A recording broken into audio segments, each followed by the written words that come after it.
If, in rush hour traffic, you can remain perfectly calm, if you can see your neighbors travel to fantastic places without a twinge of jealousy, if you can love everyone around you unconditionally, and if you can always find contentment just where you are, then you're probably a dog, right? We hold ourselves to these unrealistic standards of perfection, and then we judge ourselves when we don't live up to them. The thing is, we're not supposed to be perfect. Perfection isn't possible, but transformation is. All of us have the capacity to change, to learn, and to grow, no matter what our circumstances. As a professor and scientist, I study how people change, how people transform. And one of the most effective vehicles I've found is mindfulness. My own journey into mindfulness was unexpected. When I was 17, I had spinal fusion surgery, a metal rod put in my spine. I went from a healthy, active teenager to lying in a hospital bed, unable to walk. And during the many months of rehabilitation, I tried to figure out how to live in this body that could no longer do what it used to. The physical pain was difficult, but worse was the fear and the loneliness, and I simply didn't have the tools to cope. So I began searching for something that could help, and eventually this search led me to a monastery in Thailand for my first meditation retreat. At the monastery, the monks didn't speak much English, and I didn't speak any Thai, but I understood mindfulness had something to do with paying attention in the present moment. My only instruction was to feel the breath going in and out of my nose. So I began. 1 breath, 2 breaths. My mind wandered off. I brought it back. 1 breath, 2 breaths. It wandered again, sucked into the past or lost in the future. And no matter how hard I tried, I just couldn't stay present. Now this was frustrating because I thought meditation was supposed to feel like this, and instead it felt more like this. Right? Being present isn't so easy. In fact, check it out for yourself. I've been speaking for about 3 minutes. Have you noticed your mind has wandered? All of our minds wander. Research from Harvard shows the mind wanders on average 47% of the time. 47%. That's almost half of our lives that we're missing, that we're not here. So part of mindfulness is simply learning to train the mind in how to be here where we already are. Like right now, let's practice together. Allow your eyes to close and just feel your feet on the floor. Wiggle your toes and sense your whole body sitting here, softening the face, softening the jaw, and notice that you're breathing, feeling the breath as it naturally flows in and out of the body, just being here. And as you're ready, taking a deeper breath in and out, allowing your eyes to open. So, back at the monastery, I was trying hard to do just this, to just be present. But no matter how hard I tried, my mind kept wandering off. And at this point, I really started to judge myself. What is wrong with you? You're terrible at this. Why are you even here? You're a fake. And then not only was I judging myself, I started judging everyone, even the monks. Why are they just sitting here? Shouldn't they be doing something? Thankfully, a monk from London arrived who spoke English. And as I shared with him my struggles, he looked at me and said, "Oh dear, you're not practicing mindfulness. You're practicing judgment, impatience, frustration." And then he said 5 words that have never left me. What you practice grows stronger. What you practice grows stronger. We know this now with neuroplasticity. Our repeated experiences shape our brain. We can actually sculpt and strengthen our synaptic connections based on repeated practice. For example, in the famous study of London taxi drivers, the visual spatial mapping part of the brain is bigger, stronger. They've been practicing navigating the 25,000 streets of London all day long. When you look at the brains of meditators, the areas related to attention, learning, compassion, grow bigger and stronger. It's called cortical thickening, the growth of new neurons in response to repeated practice. What we practice grows stronger.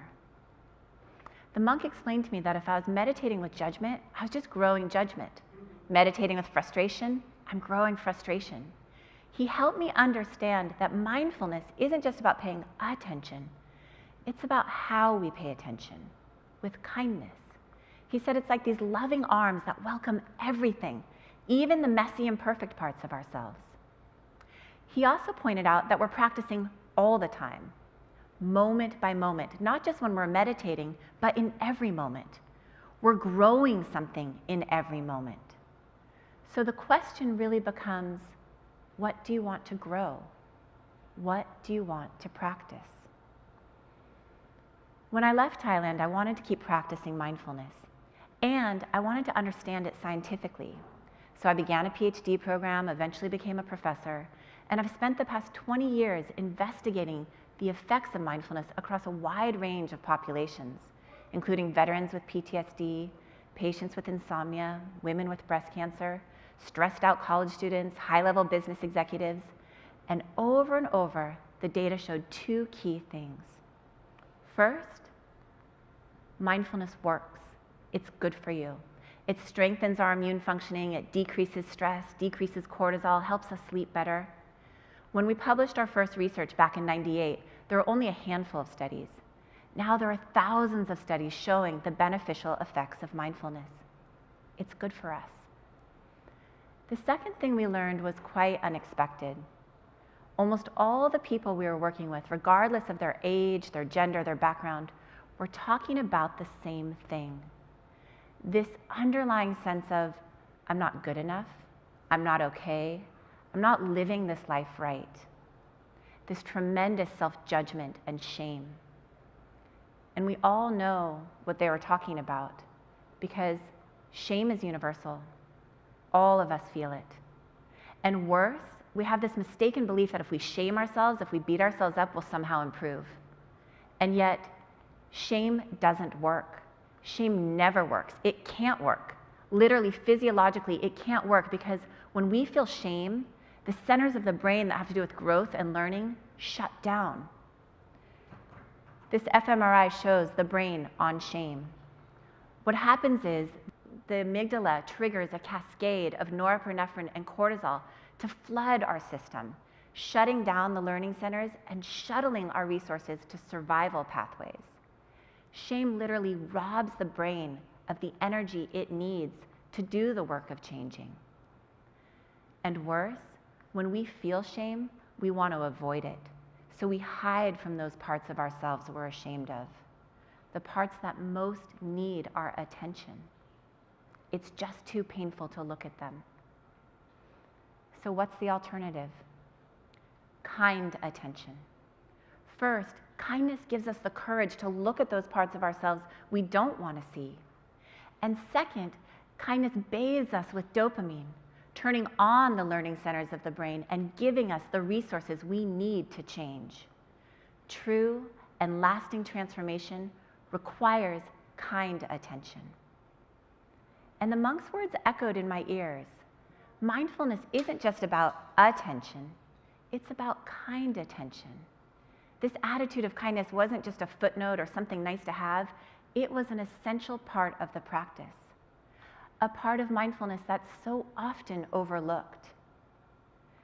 So my colleagues and I developed a model of mindfulness that explicitly includes our attitude and our intention, as well as our attention. All three parts working together synergistically. Put simply, mindfulness is intentionally paying attention with kindness. We used this model while working at the Veterans Hospital for a group of men with PTSD. I was shocked to learn that we lose more veterans to suicide each year than to combat. Our soldiers carry so much pain and shame. So the intention of the mindfulness group was to cultivate this kind attention, even for the seemingly unforgivable parts of ourselves.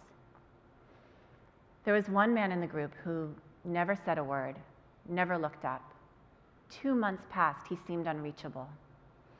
And then one day he raised his hand and he said, I don't want to get better. What I saw in the war, what I did, I don't deserve to get better. He then looked down at the floor and proceeded to tell us in great detail what he had seen and what he had done. And I can still feel the horror of what he shared and how his shame filled the room. I looked up to see how the other men were responding, and there was no judgment, only compassion on their faces. I invited him to look up and to witness this compassion and this kindness. And as he slowly looked around the room, his face began to soften. And in his eyes, there was hope. The possibility that he wasn't just his past actions, that he could choose differently now, that he could change. And this may be one of the most important things I've learned. It's that transformation is possible for all of us, no matter what. And it requires kind attention, not shame. And this kind attention takes practice. It takes lots of practice. I want to share with you a simple practice that continues to help me. Some years ago, I was going through a difficult divorce, and I'd wake up every morning with this pit of shame in my stomach. My meditation teacher suggested an explicit practice of kind attention. She said, how about saying, I love you, Shauna, every day? I thought to myself, no way. It felt so contrived. She saw my hesitation and suggested, how about just saying, good morning, Shauna? Oh, and try putting your hand on your heart when you say it. It releases oxytocin. It's good for you, you know. She knew the science would win me over. So the next day, put my hand on my heart, took a breath, and said, good morning, Shauna. And it was kind of nice. I continued to practice, and a month later when I saw her, I admitted how helpful it had been. Wonderful, you've graduated, she said. Now, the advanced practice. Good morning, I love you, Shauna. So the next day, put my hand on my heart, anchored myself, and said, good morning, I love you, Shauna. I felt nothing, except maybe a little ridiculous, but definitely not love. But I kept practicing because, as we know, what we practice grows stronger. And then one day I put my hand on my heart, took a breath. Good morning, I love you, Shauna. And I felt it. I felt my grandmother's love. I felt my mother's love. I felt my own self-love. And I wish I could tell you that every day since then has been this bubble of self-love and I've never felt shame or judgment again, and that's not true. But what is true is this pathway of kind attention has been established, and it's growing stronger every day. So I want to invite you tomorrow to put your hand on your heart and say good morning. And if you're really brave, good morning, I love you. Thank you.